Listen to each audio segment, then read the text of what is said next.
All right, welcome to Halitics. I'm Hal Ginsberg. So glad to talk to you. It is a free-for-all Friday, so that means you need to call in. I mean, I'm not going to, well, no, I can't force anybody to call in. I would appreciate talking to you. I like the dialogue. I want a back and forth. I learn from you, and I hope maybe you learn from me, but I can't learn from you if you don't call me or at least post. So please do.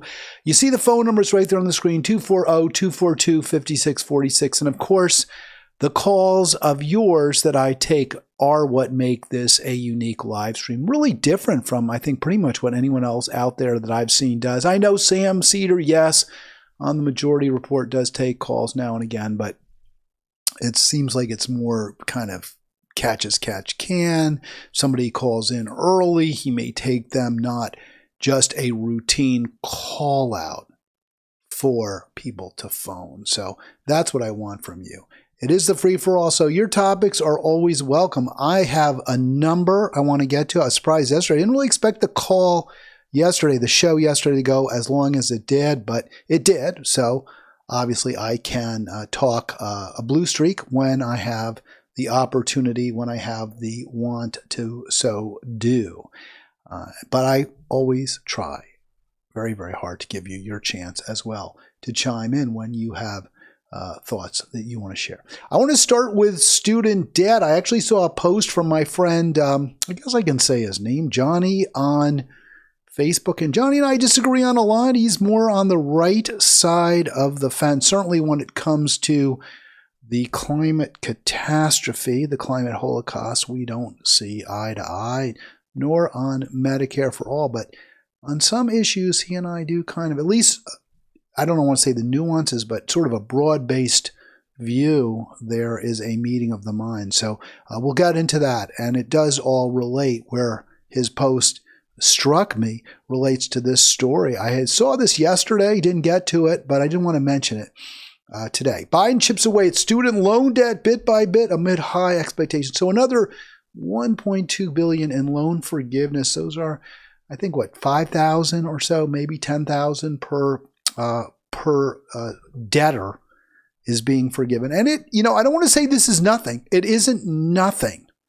It's not what it should be. It's not enough. It's not going to solve the, permanent debt, the lifelong debt that many face. Although I understand some student debtors have really seen a significant reduction in what they owe, or maybe even complete forgiveness. And, that's good. You shouldn't go into debt. Nobody should ever have to borrow money, in my opinion, at least to go to college, and probably not for grad school either. If you want to debate, maybe you're going to go get your master's in financial administration. You're going to go become a lawyer and practice corporate law. Yeah, I mean, you're certainly going to make money with that degree. You're going to make a lot more. You're going to wind up with more wealth and income than the great majority of Americans in all likelihood. I mean, some people go to medical school. Well, I'm not talking about medical school. Some people go to, get a master's in business administration, and they don't go work for a large corporation. They don't go work for a financial services institution. They use their business knowledge that they've garnered to perhaps promote a truly public service-minded nonprofit, and that's a good thing. So it's not everyone, but I think that there's room for saying, hey, if you get a degree which you use to aggregate great wealth and power for yourself, yeah, you should pay for that. You should pay extra for that.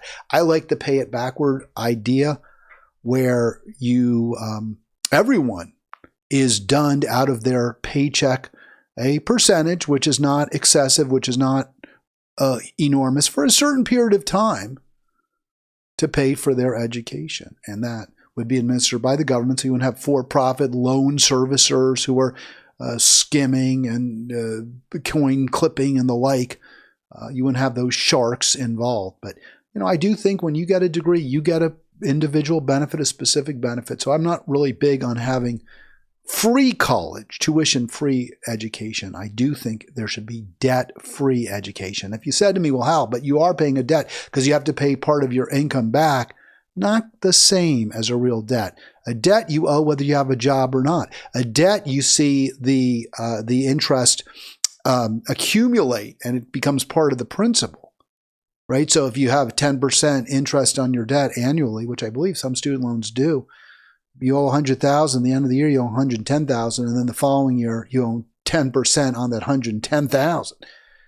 That's not how it would work. It would work somehow in the nature of you pay 5% of your of your adjusted gross or your net paycheck. 5% it comes out of your net for 20 years. So if you're making $50,000, you'd pay $2,500. Maybe it should be less than that. I'm certainly open to an even lesser amount, but that's far more affordable. Obviously, if you're paying $2,500 for every year for 20 years, or it starts at $2,500, you're going to wind up paying far less, and certainly far less in concurrent dollars than you would have paid if you had paid for that education out of pocket. Right now, I think we're looking at, for private schools, private institutions, total cost of college coming in at $250,000, $300,000, maybe even more when you add up the tuition plus the living expenses. So if you pay $2,500 a year for 20 years, that's going to wind up $50,000. Now, the way that would work, obviously, that wouldn't pay for college for everyone. In other words, we couldn't afford debt-free education if everyone was making $50,000 a year and paying for 20 years $2,500 a year. But some people are going to be making a lot more than $50,000. Some are going to be making $500,000. Those people would be paying, if they made $500,000, $25,000 a year.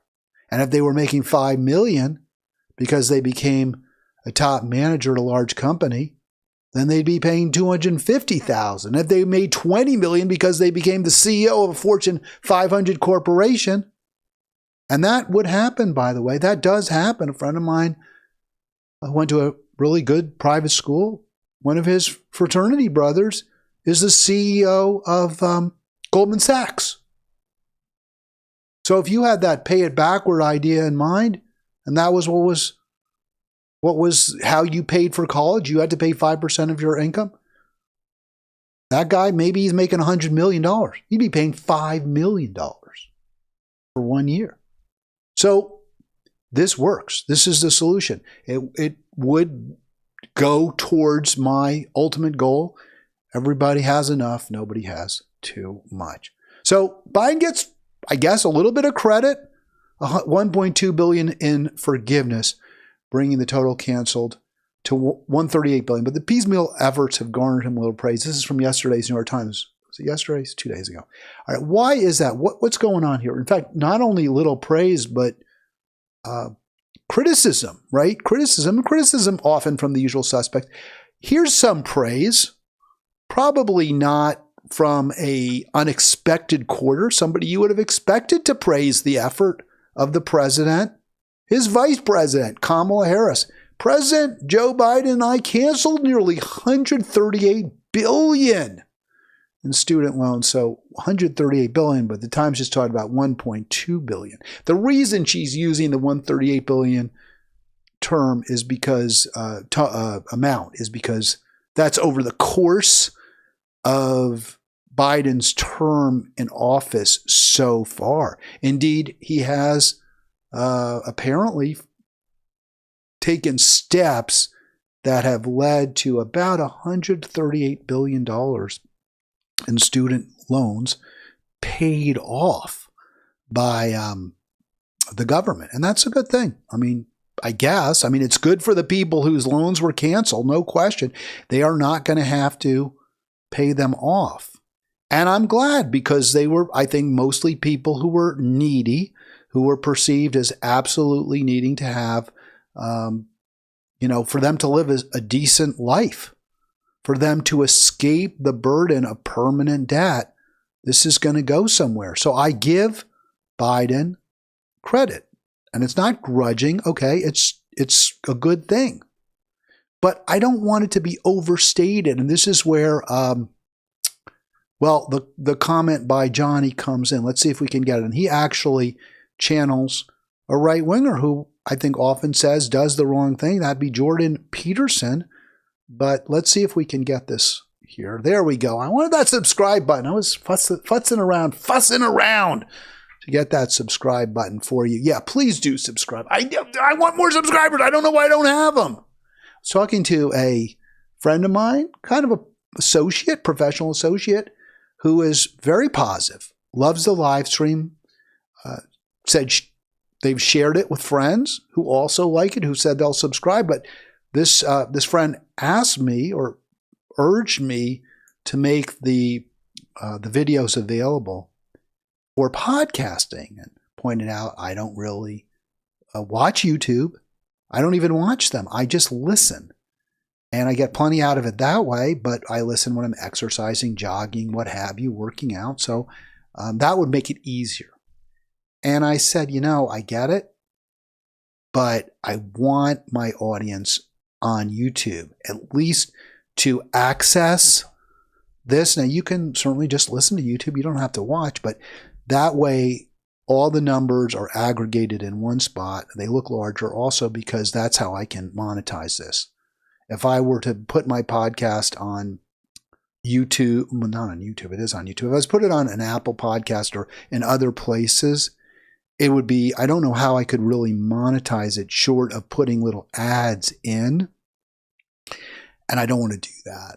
I don't want to put my own ads and have to go get sponsorship. And I certainly don't want to ask you to, if I had my own advertisers, I would feel an obligation to promote them and hope that, they got people who watch, listen to consume their product. And I don't want to do that. That was something I didn't like about radio. We advertised restaurants and gas stations. And I liked the people. I really did. I felt a real obligation to my advertisers to deliver for them. If we did, I felt really good about it. But sometimes the products I didn't really think were I don't want people to drive cars and buy gasoline and burn gasoline. I don't want people necessarily to eat fatty restaurant food that isn't healthy for them and is very expensive and overpriced compared to what they can maybe afford. So I always had a little bit of trepidation about those advertisers. Not always, some, but in general, it was a little bit of discomfort on occasion. I don't care about the YouTube. YouTube, they'll put their ads in. I don't care. I'll tell people, don't buy anything. Don't buy one product, one service that is advertised on YouTube. And if they advertise in my live stream, they'll never know the difference. It's great. Let them pay their money to promote a progressive alternative, an antidote to the soulless, rapacious capitalist system we have right now. If I can, my hope is people will access my live stream on YouTube so I can finally monetize the stream. If you like to listen on your phone when you're jogging, if you access this in places where maybe there isn't good internet and you can't listen to YouTube at that moment, or you don't want to use up a lot of your energy that you have, battery capacity on the internet, which it does use up more than if you just play a clip from your phone, then you can download it. You can download it when you have access to both power and the internet, such as you're at home, you're charging your phone is on your home network, you're at work, your phone is on your work network. Then you can download the video using Clip Grab, which I have put in my link for this program. So it's in the description. You download Clip Grab, you right-click on the video, you copy and paste the video URL, and there you go. You've got my live stream. You can use it any way you want. You can put it in any format you want. You can play it at any time that works for you. All right, back to Kamala. Well, was it Kamala Harris? Yeah, Kamala Harris, because she tweeted how she and Biden had canceled Biden had canceled $138 billion in student loan debt. So in response, people call Jordan Peterson a transphobe. I think that may be fair. I'm not big on any of this identity and insulting people. You hate gays or you hate, Jews or whatever, people trying to cancel or dismiss somebody who makes a point because they're a hater. They're not worthy of even having their voice even heard. So Peterson has some views I don't like. Let me put it that way. And I haven't really gone into all of it. I don't really follow him. But a friend of mine posted this on their Facebook page in response to the Kamala Harris tweet, which I already shared with you, but you can see it's the bottom of this. President Biden and I canceled nearly $138 billion in student loan debt for almost 3.9 million Americans. And then she goes on to criticize Republicans. So Peterson says, and I looked this up, I really wanted to understand. I mean, I understood it, but I wanted to be sure it was correct. Peterson goes, you didn't cancel any debt. You transferred funding for, and then he adds, mostly useless university degrees. I hope that's not true. I don't believe that's true. I think people get a lot out of the university education. What we need to do is make university education much more accessible for people, and also not a ticket, hopefully, to much more money for the university degree holder, but rather a way to educate people, make us all better citizens, make us all more productive in terms of making our society a better place. And as we've discussed, that's not what education is about now. Education is about now maximizing your future earning potential. And that's fine. But if we had a society where everyone has enough and no one has too much, you wouldn't be able to maximize it by that much. And your minimum wouldn't be that low. So the purpose of the education would morph more into what I think it should be, which is education for education's sake. And for the sake, obviously, of a better populace, of a more educated and more caring and more concerned. Because I think as you get more educated, you tend, on balance, to become more compassionate, more empathic, and also more capable of solving our most serious problems, like, eradicating diseases, figuring out ways to resolve conflicts without warfare, finding alternatives to, but ultimately reducing, reusing, and recycling. So Peterson, in response to Kamala's crow, and this was from she posted, I think, on the 21st also. Not sure what day she posted, but very recently. So in response, within the past couple of days. So Peterson quotes Harris and then says, you just transfer the funding from these useless degrees, for mostly useless degrees, from the people who got the degrees. Or maybe they didn't. And by the way, that's a false statement. Because you didn't have to get your degree. You could have borrowed the money for 2 years to go to school and then you drop out. You can't afford it anymore. Even with the loans, you can't afford to keep going to school. It's not just degree holders who have student debt. Plenty of people who never got their degree do. But in any event, it is more accurately the payments no longer will come for the people who got the debt canceled from the student, but from the taxpayer. We'll pay off the loans. We did pay them off. The cancellation basically meant we're paying the lenders. And then he says, so you could and we didn't. We didn't get anything out of it, which I don't fully agree, but we got less out of it clearly than the person who went to college. So you could virtue signal about your, quote, benevolent theft. Well, what is happening here is the administration is making life a little better for some poor, struggling, working people who borrowed money at often usurious interest rates and can't pay it back. And that's a good thing. But what's a bad thing is that the people, the loan sharks, the usurers, the Shylocks are getting paid off. They're getting rewarded. They don't even have to go through their debt collection agencies and threaten and make phone calls and have to write off. Now, if someone dies, if a student loan borrower dies, and many do with still debt, then the balance isn't repaid. Now, often they've recovered far more from the debtor in interest, and the principal still outstanding. So the process of paying the loan off does mean they're not going to get as much interest. And, some of these greedy bastards are not happy about it. And the processors, the companies like Navient and whatever that actually process the payments and get money out of the process that way, they're not all happy about this either. And they challenge it, and Supreme Court reversed one plan that Biden hatched. But ultimately, the lenders are completely made whole. And Wall Street has no issue, no problem with this.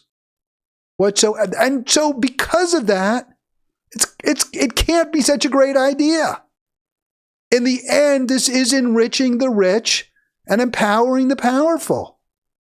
Just as Obamacare did. Just as Obamacare gave more money, kind of provided a guaranteed certain income, a very, very large income to the for-profit insurance companies and healthcare industry, so is Biden's student loan forgiveness program.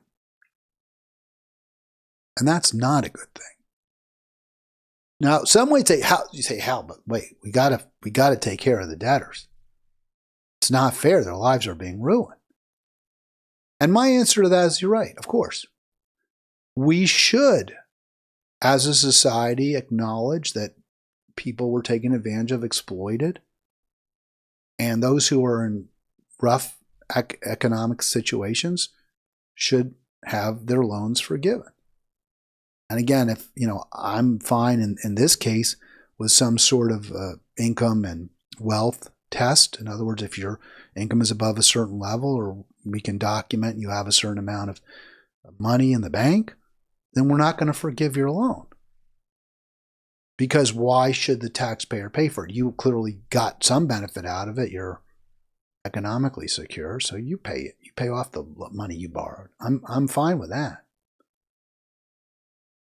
But I'm not fine with letting these loan sharks, usurers, whatever term you want to use, Shylocks, I'm not fine with them, these thugs, basically just organized crime, mobsters, get even richer on the public dole.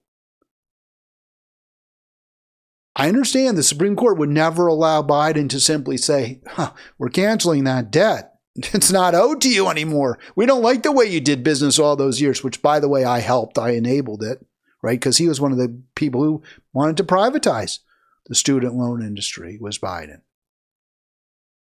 But he can't do that. He would get reversed by the Supreme Court. So here's what you could do, Biden, Harris. You could campaign and say, you know what? We got to forgive. It's just not fair. People who are 40, 50 years old have enormous debts. They'll never get out of the hole. It's not right. We got to pay off the lenders, even though we know they're sleazy, low rent, scuzzball, bottom feeders. We still got to pay them off.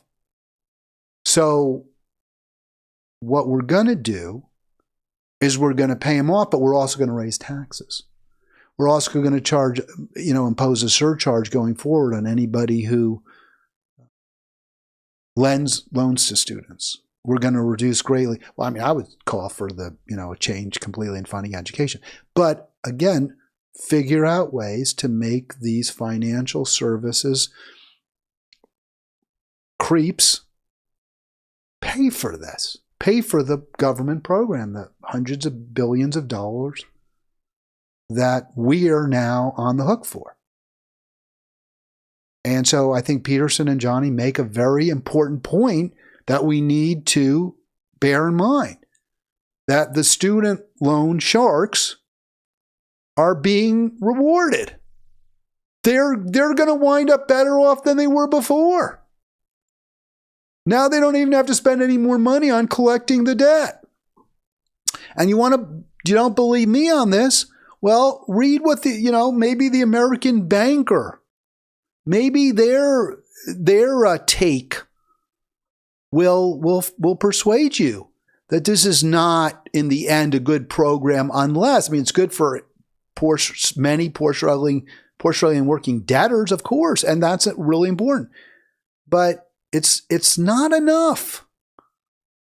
It's not good enough. What is good enough is that the oligarchs be the ones who pay for this, and that their power be reduced, impacted, not enhanced. But that's not something I guess Joe Biden or Kamala Harris can be bothered to worry about. And if you say to me, well, they might worry about it, but there's nothing they can do because the Republicans won't help because the Democratic Party is also controlled in large part by Wall Street, then my answer is campaign on it. Talk about it. Make this a centerpiece of your policy future plans. But they don't. She just says, oh, we forgave. Look at all that Biden and I did. So what does the American banker say? This is, 2 years ago, but it's a similar, exactly the same program. And again, she talked about the $138 billion over the course of the administration. So how will the plan ripple across financial services? Is the American banker critical of it? Does the American banker have a problem with the plan? Well, let's find out.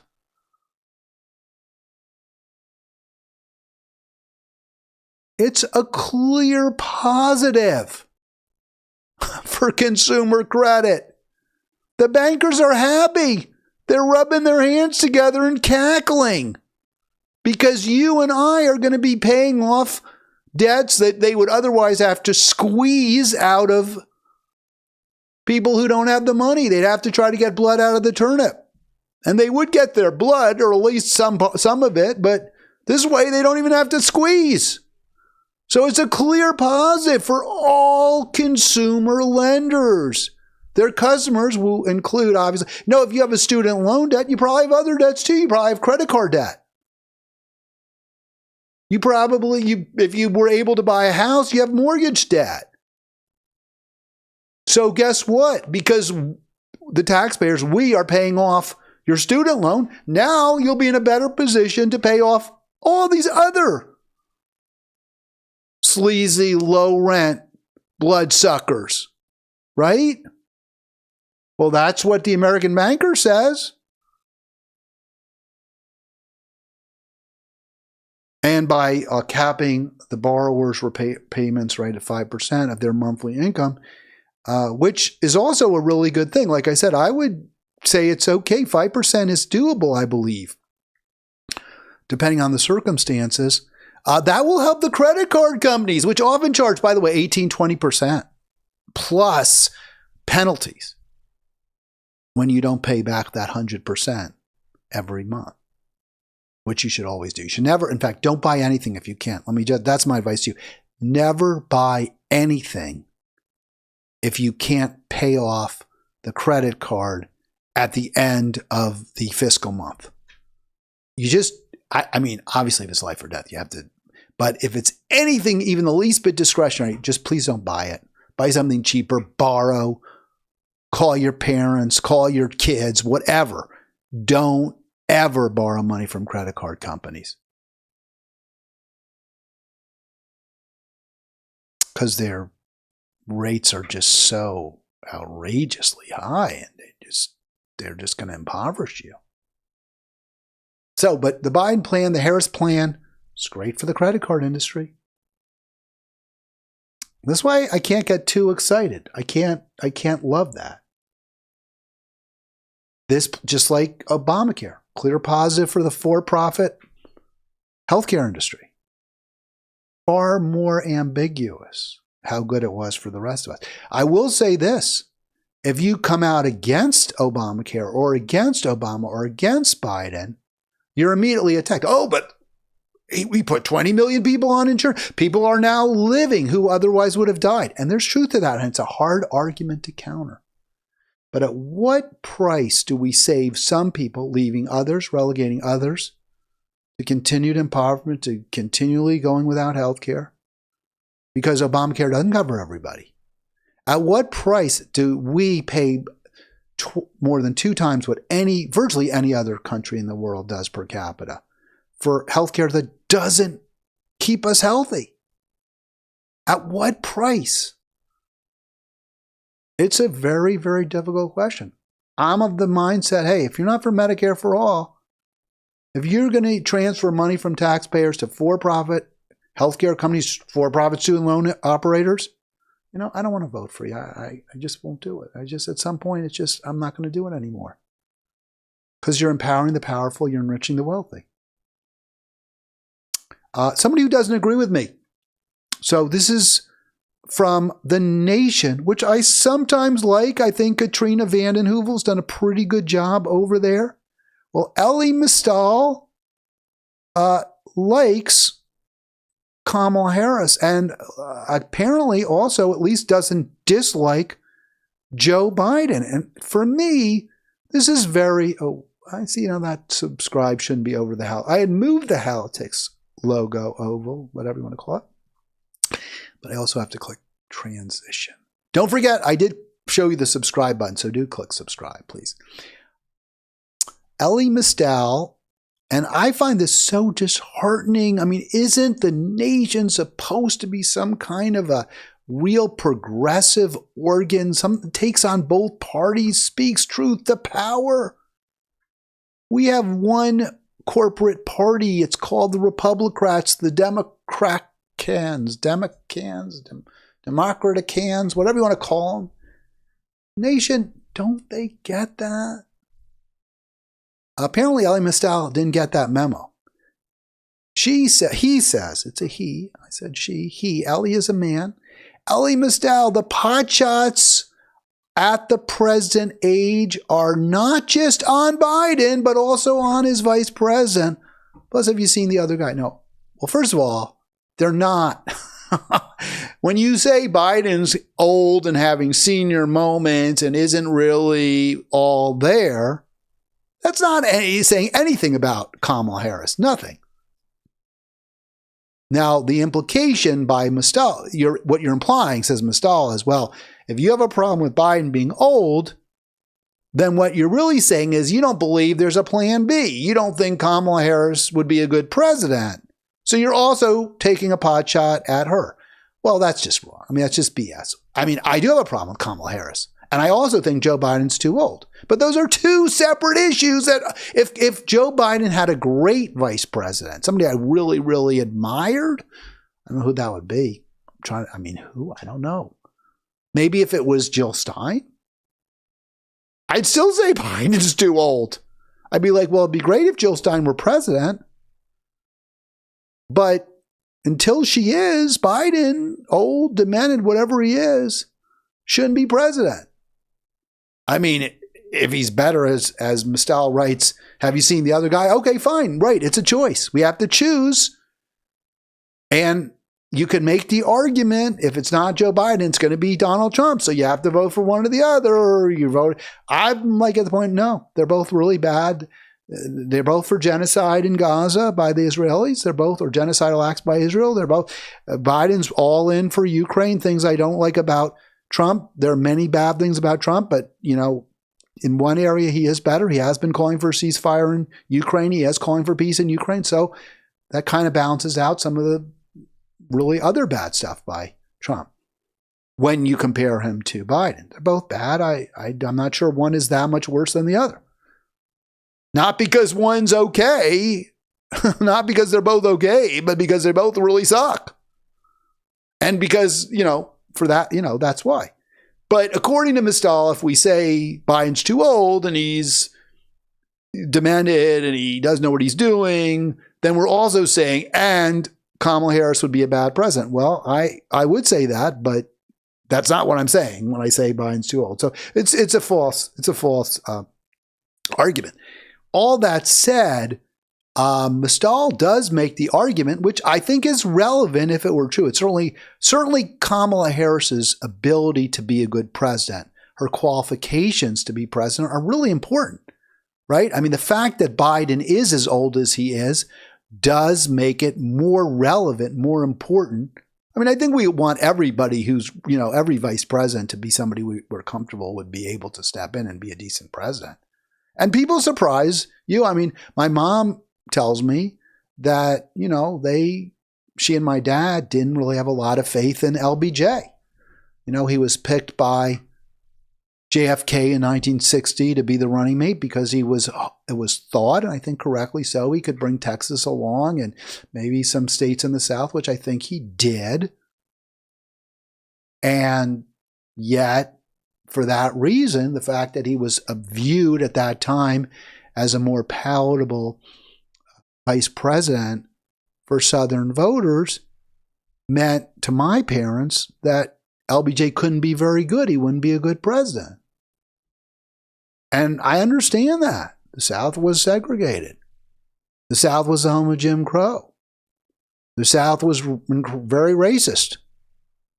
LBJ was, from relatively poor white family. He wasn't impoverished, but they were not wealthy. I could get why my parents would have had real doubts about whether LBJ would have been a great president or even a good one. But it turns out he was a great president in a lot of really, really, really important ways, and a better president than JFK, I believe, by a pretty decent margin. So people can surprise you. LBJ had some real populist cred. He had worked really hard when he was in Congress with the FDR and I believe Truman administration, but more so with FDR, to provide rural electrification to Central Texas, where he was from the Austin region, where he was from, the Hill Country, just west of Austin, southwest of Austin. He really had fought for his region, for the poor, struggling and working people in that area. He really, he was there for them. And they benefited as a result. He had some real populist cred. Now, was he a sleazy operator? Yeah. Did he steal votes? Almost certainly.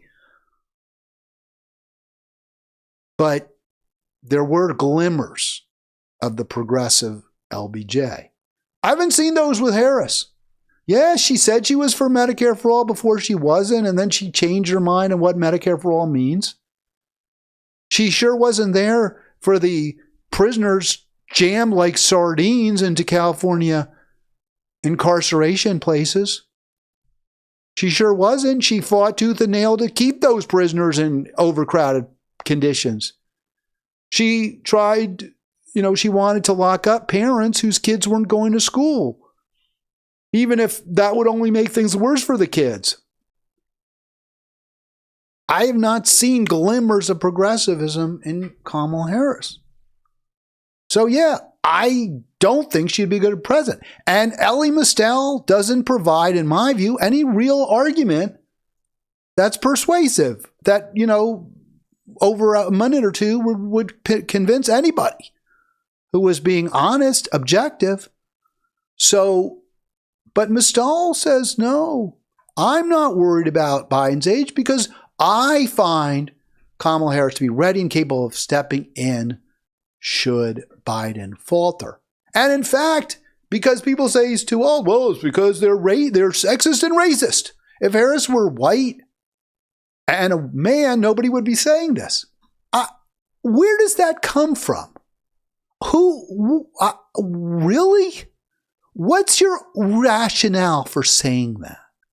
People are making comments about Biden's age and he's a white man.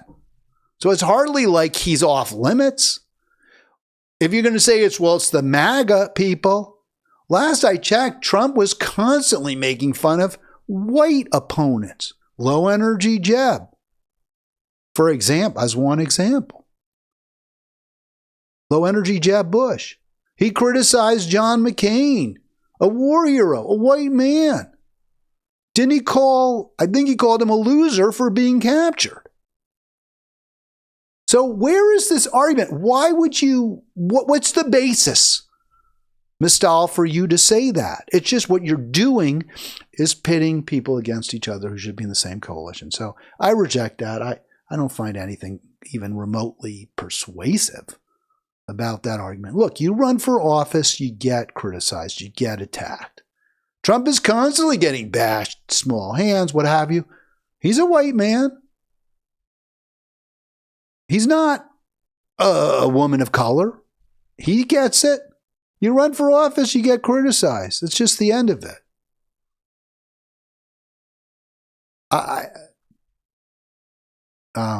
And you don't even identify what those attacks are. I think he does say, Mistal does say that that people say something about her laugh. They don't like her laugh. I remember back in 2008, John Edwards was running for president, and there was a video that Coach shared where it went on and on and on about John Edwards preening at his barber about his haircut. And it was some sort of a mocking because there were like $200 haircuts that he was getting, and people were making fun of him for that. He's a white man.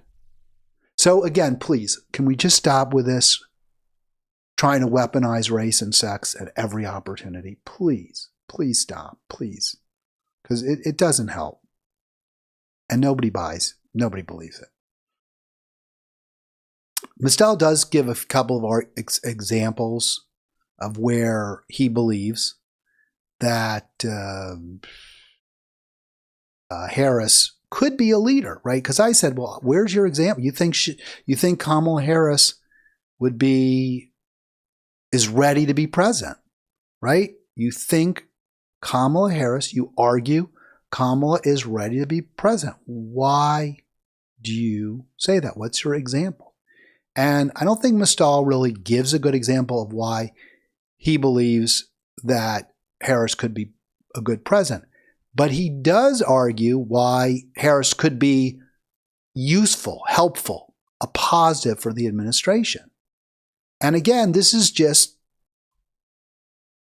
liberal BS. Harris could be the kind of person who progressive voters would love. She could be the face of the administration push to restore abortion rights and reproductive health, and has no problem saying the word abortion. Young people, no one is moved by Kamala Harris who's under 30, under 40. She's viewed as a phony. She's viewed as somebody who uses progressives to get her ends and never actually fights for progressives. And that's a correct assessment. I mean, it's hard for me to understand how Mistal could be so wrong. And it's especially disappointing because this is the nation. This is a once mighty progressive institution that clearly has fallen on hard times. Abortion and reproductive health are not issues that are going to motivate young voters in particular. Young voters are suspicious of both parties. They're saying, hey, if the Democrats really cared about abortion rights, why didn't they pass laws when they had majorities? Why don't they pass laws in states where they have majorities? Why didn't the Democrats, why didn't Biden pass why didn't he issue a federal order, a presidential order saying that on federal property, we're going to allow abortions to be procedures to be held, which he could do. Now, maybe go to the Supreme Court, maybe get reversed. But hey, take some steps to fight for abortion, for choice, for reproductive health. And if you really, really, really cared about reproductive rights, why aren't you for Medicare for all? Seems to me that's like the most important issue there is in terms of reproductive rights and reproductive health. Guaranteeing everyone access to a doctor. But Kamala's not talking about that. She did once. She heard from her donors, the donor class. She stopped. So again, Mistal, and this is where Elie Mystal could really have some influence and power. Elie Mystal could tell his progressive readers at the Nation, hey, we've got to demand more from this Democratic Party. We can't just embrace an any blue will do mentality. It's not right. It's not enough. It's taking us down the ladder step by step as the Democrats chase the Republicans to the right. But Mistal doesn't do that. So disappointing, so disheartening. So Mistal also makes the argument, besides reproductive health, I guess Mistal believes that Harris gets a little credit for being kind of pro Gaza, pro Palestine, being a little less in the tank for Israel. And I'm like, no, come on. The best, and this was linked to, so I went to this article because this was Mistal's evidence, a Politico article. Harris has told colleagues she wants the White House to show more concern publicly. Yeah, we need to change our messaging. It's not that Israel's doing awful things and is committing genocidal acts. That's not the problem. We just need to show a little more concern publicly. This is what turns people off from politics. This is why young people are so skeptical, so cynical. Because it's not about making life better for people, fighting the good fight, making sacrifices for others. Not at all. It's about messaging. It's about making yourself, looking empathic. All right, I got about 10 more minutes left. If you want to join me, would love to talk to you. 240-242-5646. By the way, comment if you don't want to call. Maybe you're watching, listening, what have you, when it's not live, right? You can't call. Comment. I saw this is my final topic. Ukraine. So I saw this in the New York Times, and I was very, my immediate reaction was, oh, this is a load of crap. This is typical neocon BS that the Times is promoting because, some of their advertisers, really are all in for endless war in Ukraine. But I kind of rethought that. Started to reconsider, and I went through the article and read it. So my initial reaction kind of gave way to, yeah, you're right. Rajan Menon from the Grand Strategy Program at Defense Priorities, an American foreign policy think tank. Okay, I never heard of them. I don't know. I assume that they're all in for bigger, bloated military budgets and have a lot of Pentagon flacks and stuff, and or former Pentagon people on their board and payroll, but who knows? But yeah, okay, you're right. Putin is lost. So what he's saying, as I get it, if it's a he, Mr. Menon, is we can declare victory now and go home. So let's do it. Since Putin is, and a lot of you, I've heard this, from callers, and not just you, but people I get into debates with.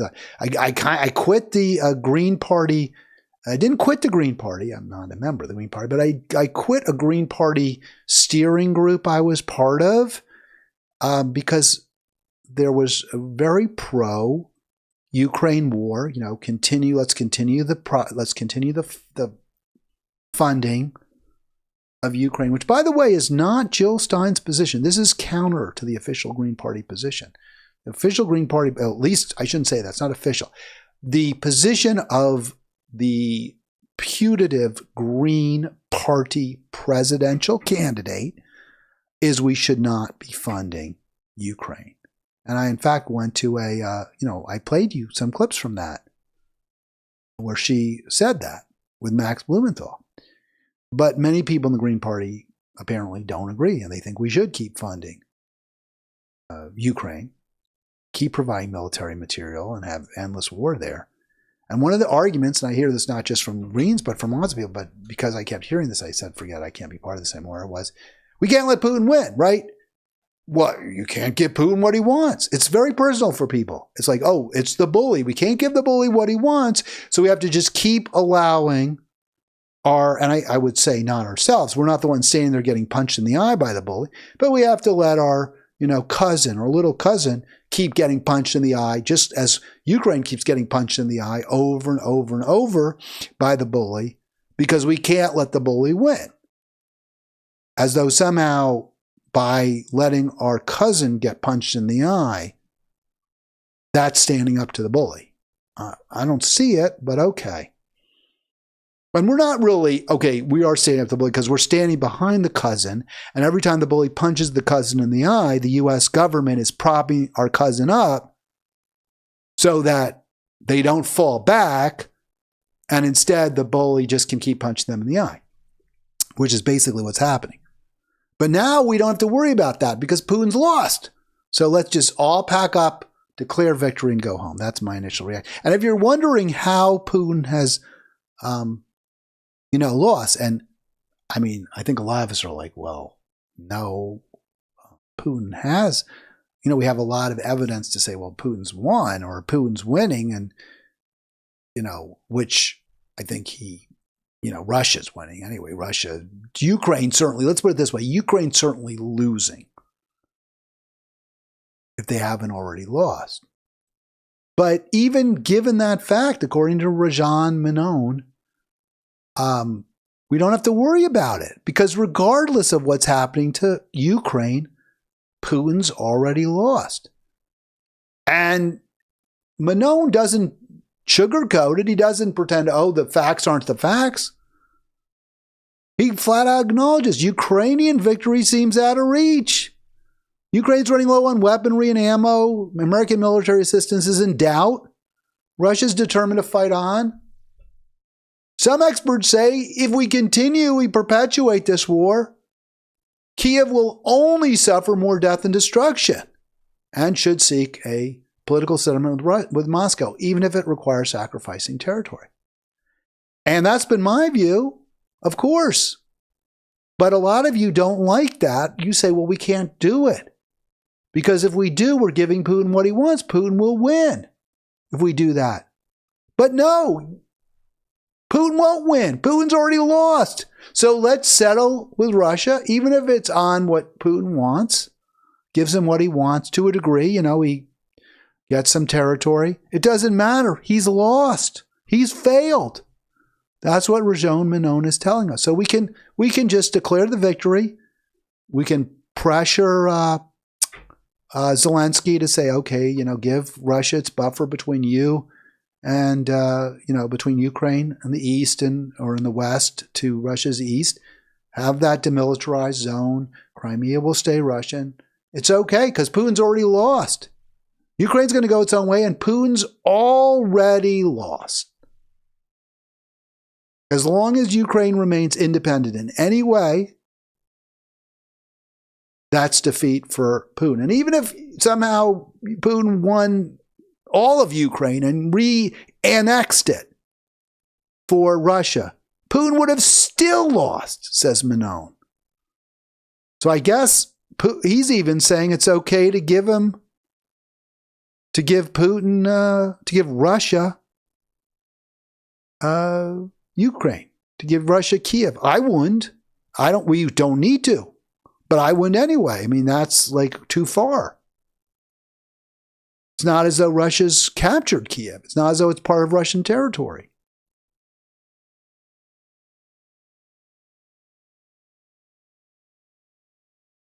Putin hasn't. I mean, how do I want to say it? The war has benefited Putin. The more we fight this war, the more it benefits Putin. That's the bottom line. It tightens his iron lock grip on Russia. It makes it easier for him to marginalize opponents, political opponents. Because Russia is now largely isolated from the West, then the West's arguments or positions don't really matter to Putin anymore. In the past, he's trying to have trade with us, wants to have certain deals with us, wants to have access to Western markets. He's got to, be willing to be conciliatory on occasion. Now that's all out the window. He's tight with the East. He's looking to China.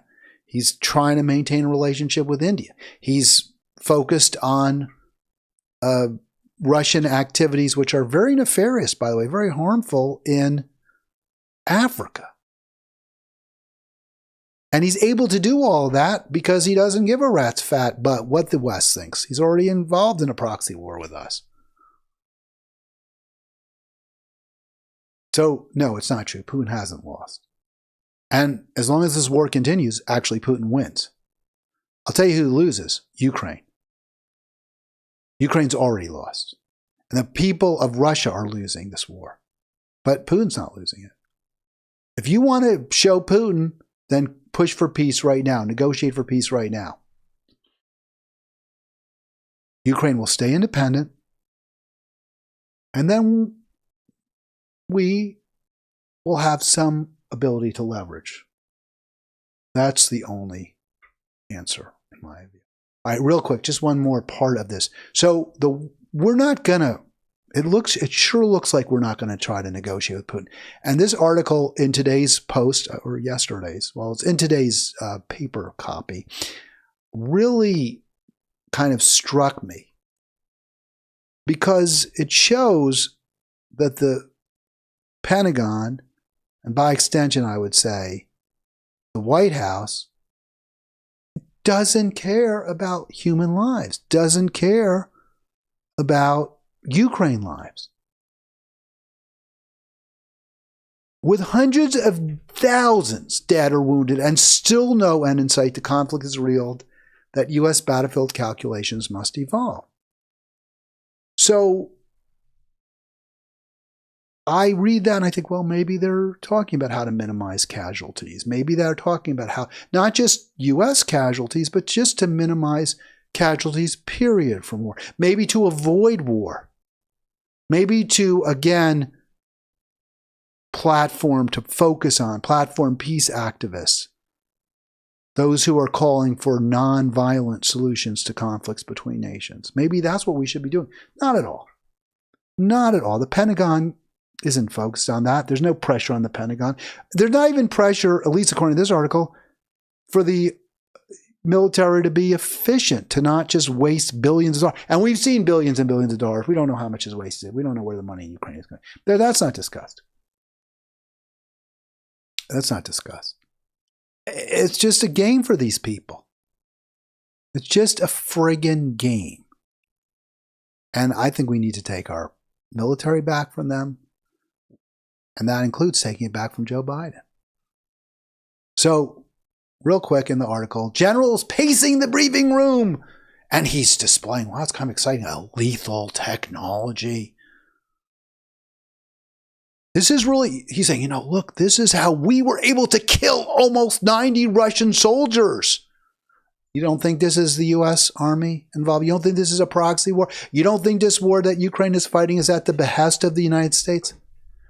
It was U.S.-provided rockets. It was U.S. technology that found buildings that were pulsing with electronic signals. Therefore, we were able to kill almost 90. Wow, something to be proud of, Major Taylor. Not we brokered peace, not we pushed Ukraine to pursue nonviolent solutions, not that we urged Russia to put down its arms. No, we blew up a building with almost 90 Russians in it, all because our technology enabled us to determine there was a lot of cell phone activity in that building. That's what the general's bragging about. And he's saying, you know what? That's a problem for us. We got to be smart. If we can find out where the cell phones are, so can the Ruskies. So can our enemies. So we've got to be really careful with our cell phones. We can't be all in one building, all, watching hell on YouTube. Because if we do, our enemies will find us with the same technology. We got to be smarter. So that's a lesson. And what kind of conflict are they preparing for? What are these lessons? Who are the enemy that they're going to use these lessons, what they learn from them? Who are they going to use them against? And looks like sophisticated adversaries such as Russia or China. I'm not really sure Russia seems that sophisticated. I mean, this is a bloody trench warfare. They've used landmines and World War I technology basically to stymie any Ukrainian advance and wear down in a war of attrition. So it doesn't strike me as this is a particularly advanced or sophisticated enemy. It's just an enemy with a lot of troops, a lot of cannon fodder. I mean, I don't know how sophisticated they are. And maybe China's kind of the same, right? China's enormous, over 1 billion people. If they have technology, if they're sophisticated, we should blame ourselves. That's another point. Joe Biden always pro-trade, just like Obama. Well, we made China as rich and powerful as it is with our trade policies. If we're so concerned about China as an adversary, why aren't we bringing our manufacturing base home? That's what I'd like to see us do. And I'm sure a lot of American workers would love that. But basically what we're doing is moving on from counterinsurgency playbook, a hallmark of combat in Iraq and Afghanistan, which, by the way, turned out terribly. We lost Afghanistan. Our counterinsurgency playbook was a disaster. We lost it. I don't know why we should expect better.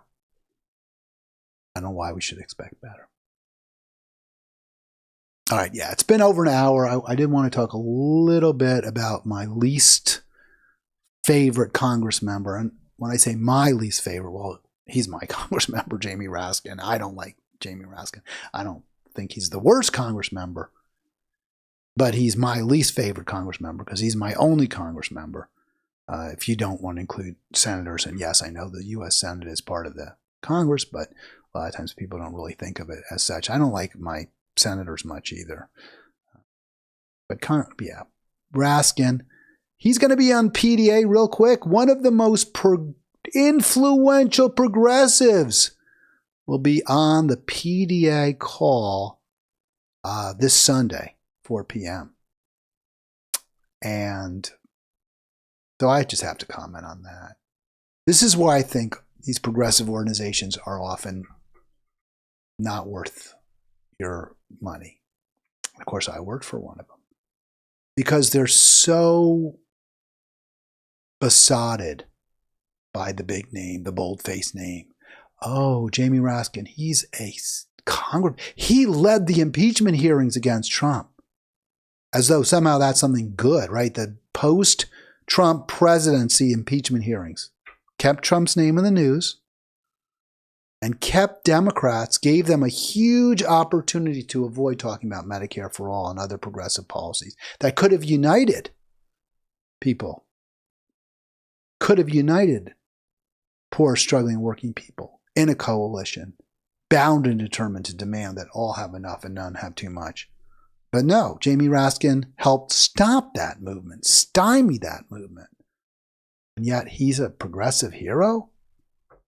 I don't see it. I'm sorry. I'm not buying it. But here's how they promote this. Here's how they encomium Raskin. This is PDA. Raskin is probably the most effective champion of the U.S. constitutional system in our democratic republic. He doesn't minimize the threat that Trump and MAGA represent. In fact, he amplifies that threat, and he most certainly does amplify it. He fully grasps how democracies and open societies are fragile, and thus has no choice but to be on the front lines against Trump. All right, no question. He amplifies it. He exaggerates it. And he completely ignores, he minimizes the threat, or in fact, the threat or the fact that our democracy is largely gone. That both parties are beholden to the corporate elites, not to you and me. That we're fighting wars that are incredibly unpopular because a few billionaires are really want us to and are profiting from it. Just there we go. I don't want to use that slide right now. Raskin is not a Democratic champion in any way. If he were that concerned about the threat that MAGA faces, then he would have spent the first year of the Biden administration doing everything in his power to pass pro-worker legislation.